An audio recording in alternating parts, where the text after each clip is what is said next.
Atención con esto. Bueno, Juanpi, muchísimas gracias. Después la seguimos. Volvemos. Muy bien. Bueno, tenemos que hablar del Día de la Tierra y a partir de esto tenemos que hablar de los animales. Ya te lo hemos contado aquí en PM, te lo hemos mostrado, pero los animales que van ganando terreno y aparecen en lugares insólitos, donde antes no aparecían. Los humanos nos guardamos, los animales ganan terreno. Vamos a preguntarle de esto a Manuel Jaramillo, él es director general de Fundación Vida Silvestre. Manuel, ¿cómo estás? Buenas tardes. Hola, buenas tardes. Un gusto saludarlos a ustedes y a la audiencia. Bien, igualmente. Manuel, bueno, a ver, esto de la cuarentena ha traído imágenes absolutamente inusuales, en donde vemos animales merodeando, caminando en lugares donde antes no aparecían. ¿Por qué es esto, Manuel? Sí, bueno, en primer lugar, pareciera ser que lo que hace el planeta es mostrarnos que tiene una capacidad de respuesta mucho más rápida de la que pensábamos a eso que hemos hecho, que es sacarle un poco el pie de encima, ¿no? A reducir nuestra huella ecológica. Por otro lado, también nos demuestra que hay muchas especies animales que están muy cerca nuestro y que quizás pasan desapercibidas en el trajín del día a día, pero que, bueno, aunque no las veamos, están, y esto les facilita acercarse a las ciudades.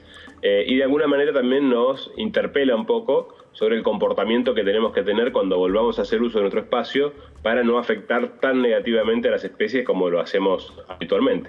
Ahora, ¿esto tiene que ver con el comportamiento o esto tiene que ver más bien con nuestra presencia? No, sin duda. O sea, al no haber presencia humana, las especies silvestres se sienten mucho más seguras y ocupan espacios que no ocuparían.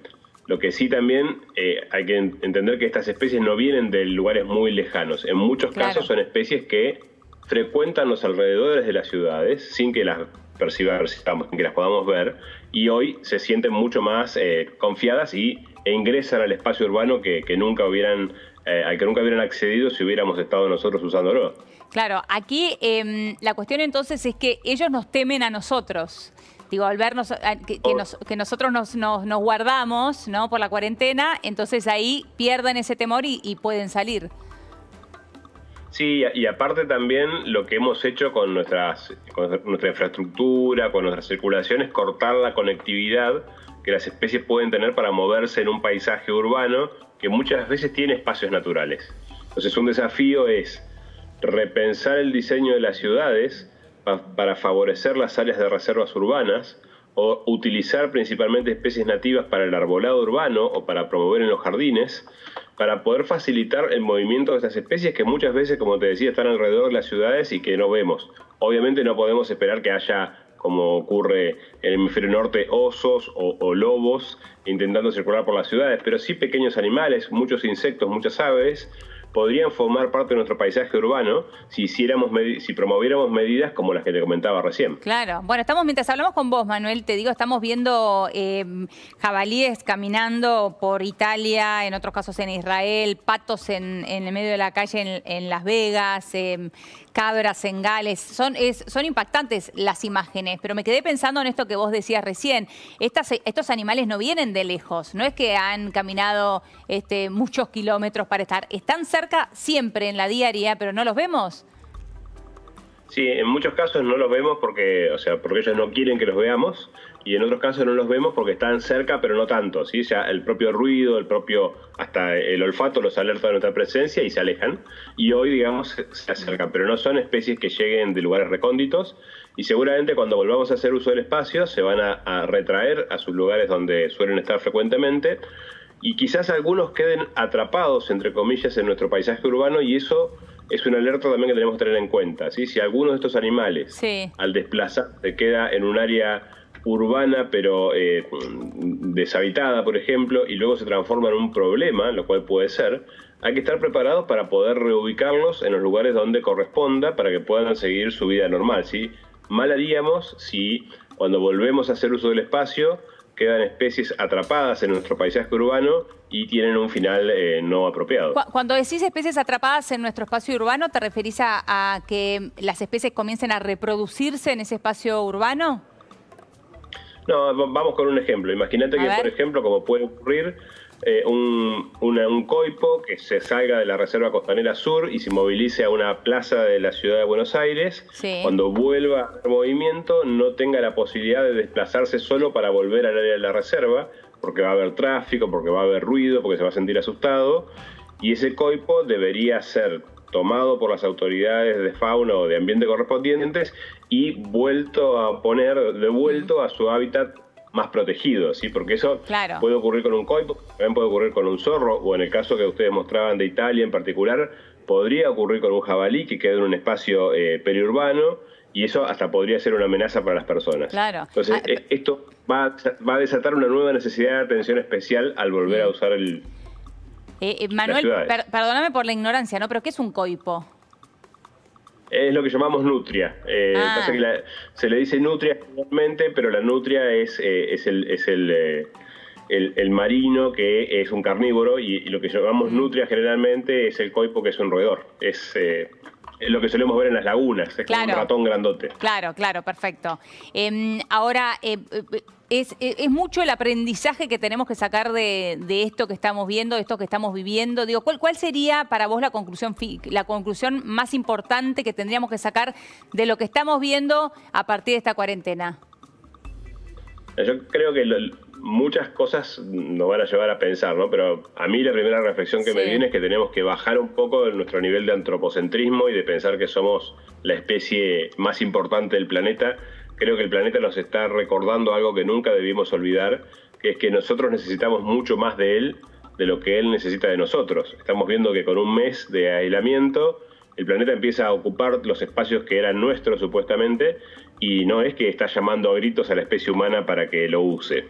En este sentido, entonces, en base a esa reflexión, propondría que volviéramos a usar el planeta de una forma mucho más humilde, pensando justamente en, obviamente, obtener los recursos que necesitamos para nuestro desarrollo, pero sin degradar de la forma en la cual hemos venido degradando y sin promover esta política, casi diríamos, desenfrenada de producción y consumo irresponsable. Claro. Bueno, me gustó este término, ¿no? De un uso más humilde del planeta por parte del ser humano. Pero quería preguntarte, Manuel, a ver si tenías algún ejemplo práctico para darnos, ¿no? A los que no somos grandes conocedores como si lo sos vos, para, bueno, en algún momento vamos a volver a la vida cotidiana, a la normalidad de nuestro día a día. ¿Qué tendríamos que cambiar o qué podríamos cambiar? Bueno, por ejemplo, hemos visto que se redujeron enormemente las cantidades de gases de efecto invernadero o contaminantes. Eso tiene mucho que ver con el tipo de transporte. O sea, no hay transporte, no hay industrias quemando combustibles fósiles. Cuando volvamos a circular por las ciudades, prioricemos la bicicleta, prioricemos caminar, prioricemos, cuando sea seguro, obviamente, el transporte público en lugar del auto individual. Eso va a contribuir a reducir nuestra emisión de carbono. O, por ejemplo, trabajemos mucho en lo que es la eficiencia energética. Evitemos dejar aparatos prendidos en stand-by, eso va a ayudar a reducir las emisiones de gases de efecto invernadero. O otra cosa que podemos hacer es pedir a nuestros dirigentes que promuevan una economía circular mucho más plena, donde usemos todos los recursos naturales renovables y no renovables que tomamos del planeta antes de que se transformen en basura muchas veces, ¿sí? Que podamos a producir cosas con los mismos materiales. Eso va a ser central para reducir nuestra huella ecológica y también para generar un trabajo genuino en las poblaciones locales más vulnerables. Hay diferentes alternativas que se pueden hacer para seguir utilizando el planeta, el único que tenemos, no tenemos un planeta B, pero con diferentes estrategias de producción cada vez mejores, más eficientes, y reducir esa lógica que tenemos de consumo, que pareciera ser que lo único que da felicidad a la especie humana es aumentar el consumo. Bueno, busquemos otro espacio en el cual nuestra realización sea mucho más por la experiencia, sea mucho más por el disfrute, sea mucho más por esas cosas que realmente hoy estamos extrañando en este retiro que estamos teniendo, ¿no? Yo creo que son pocas las personas, o me imagino que no deben ser muchas las personas que hoy extrañan cosas materiales, pero sí están extrañando cosas afectivas, cosas de vivencia, cosas de poder disfrutar la naturaleza. Bueno, prioricemos un poco más eso de manera responsable antes que seguir aumentando nuestras prácticas de consumo. Me gustó que plantees esto como un retiro, ¿no? Digo, le saca un poco de carga a lo que estamos viviendo todos, y también sirve como una oportunidad, ¿no? Para ver todos estos cambios que vos estás planteando muy bien. Manuel, ¿vos lo ves más bien a esto el cambio en mano de los estados? Sí, bueno, acá hay que hacer una salvedad, sí, hay que tener que hay muchas personas que están hoy pasando muy mal momento. O sea, cuando hablo de un retiro, lo refiero a aquellos que tenemos la posibilidad de seguir trabajando y seguir teniendo recursos que nos permiten No, por usar el supuesto, tiempo sí. para estas personas que se han quedado sin su fuente laboral y sin su ingreso, y realmente es muy tremendo. Yo creo que es un trabajo conjunto, ¿sí? Obviamente los estados, vamos a hacerla muy simple, digamos, ¿no? O sea, va a tener que haber inyección de recursos para reactivar la economía. Los estados pueden decidir subsidiar la extracción de petróleo, o sea, enterrar dinero para sacar combustibles fósiles que vamos a quemar y que vamos a emitir gases de efecto invernadero a la atmósfera, o pueden usar ese dinero para promover realmente la energía solar, la energía eólica, la producción de biomasa, aún la energía hidroeléctrica en pequeñas represas en lugares muy particulares, y con eso generar trabajo genuino distribuido en el país. O pueden decidir, por ejemplo, poner incentivos para la agricultura agroecológica o la agricultura urbana alrededor de las ciudades, para promover que en casos de emergencia como este, las ciudades tengan alimentos sanos y saludables cercanos, con menor desperdicio y con generación de trabajo local por parte de las ciudades. Hay diferentes elementos que se pueden hacer desde el sector público, inyectando recursos para promover este tipo de desarrollo, pero también desde el sector privado. Las empresas pueden tomar las mismas políticas. Nosotros, como consumidores, podemos orientar nuestro consumo a aquellas empresas que tomen este nivel de responsabilidad. Creo que justamente es un trabajo articulado en el cual todos tenemos una parte importante para aportar una solución futura. Manuel, ¿hacen falta más espacios verdes en las ciudades? Digo, no solamente en la ciudad de Buenos Aires, sino en la Argentina en su conjunto. Sí, en general, salvo algunos ejemplos contados en algunas ciudades, en algunas provincias, la cantidad de espacios verdes por densidad de habitantes es mucho más baja que la recomendada, aún por la Organización Mundial de la Salud, porque tengamos en cuenta que los ambientes naturales contribuyen en gran medida a la salud pública, desde la producción de aire puro o limpio, hasta también una cuestión que tiene que ver con el relax y con la parte más emotiva de la salud.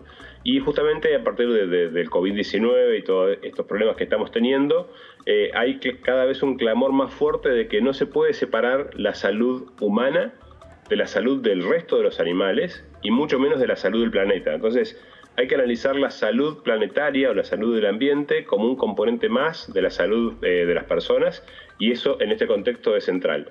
Gran parte del aporte de una vida saludable van a tener que ser sin duda los espacios verdes, las áreas naturales protegidas, aún dentro de las ciudades, y también los espacios verdes de recreación. ¿Qué se sabe, Manuel, de cómo impacta el COVID, el coronavirus, en los animales? La verdad, yo soy ingeniero forestal, no soy médico, he escuchado, ha habido algunos casos que se ha comprobado donde mascotas muy próximas a las personas han incorporado el virus, y también he visto en redes sociales, no me he interiorizado en el tema, que en algunos zoológicos, en Nueva York en particular, se ha encontrado animales que han incorporado el COVID. Esto sí, en felinos. Realmente sería un tema... Sí, sería un tema más para un doctor médico o para un médico veterinario, pero es posible, muchas enfermedades son enfermedades zoonóticas que vienen de los animales a las personas y por ende pueden ir y venir. Generalmente lo que ocurre es que tiene que haber, entiendo yo, un proceso de mutación para que el mismo virus, en este caso, pueda afectar a diferentes especies, ya que los receptores que tenemos para poder abrirle la puerta a ese virus suelen ser distintos. Lo que sí esperamos que estos sean eventos muy puntuales, muy aislados, que no se pueda propagar en forma general a la fauna silvestre, porque si realmente pudiéramos llevar una enfermedad de estas características a la fauna silvestre en general, el desastre ecológico podría ser muy grande. Manuel, fue un placer hablar con vos. Muchísimas gracias. Igualmente, un placer. Cuando deseen, disponible. Hasta luego. Muchas gracias. Hasta luego. Muchísimas gracias. Bueno, y atención, ¿cómo acceder al crédito para